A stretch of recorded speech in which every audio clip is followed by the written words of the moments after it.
It's that time of year again where it seems like I sneeze my way through almost every single day, and there's a real good reason for it. Joining us now to talk about pollen and trees is Matt Betz. He's a district manager with the Davey Tree Expert Company, and I believe that you're in North Carolina, where you're surrounded by trees as we can see right now. So Matt, tell us a little bit about what's going on and making these trees produce this pollen that's making me sneeze all the time.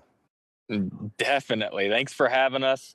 Here in the Carolinas, it is peak pollen season.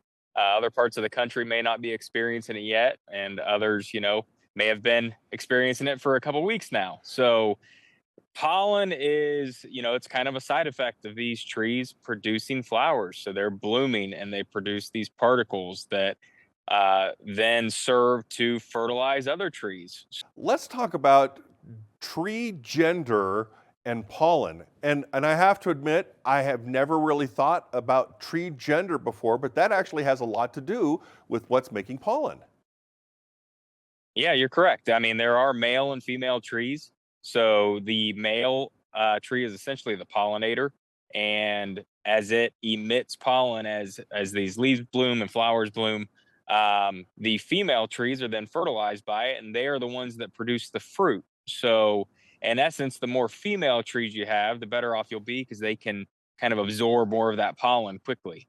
So are what you're saying is that the male trees are really causing all the problems? As usual, Well, it's good that's to what my know. wife would say. Exactly. Let's talk a little bit about how the pollen that we see on our cars all the time, that a lot of times that's not really what's making us sneeze. Right. From what I understand, it's mainly pine trees that we're seeing, kind of the sticky stuff that gets on your car and you can see blow through the air. I mean, there's neighborhoods around us where you can drive through as people are starting to mow and it's just a yellow cloud. And those aren't typically the irritators for most allergy sufferers. Hmm. That's typically from more hardwood trees, oaks, maples, beech trees, etc. That's what's going to impact that. And then grass pollen too. I think that's the biggest thing, depending on the region that you're at, because as people are mowing, it's blowing that stuff around, and those are the irritants. Now, the big question, is there really anything that we can do to make it better for us as far as allergies and pollen?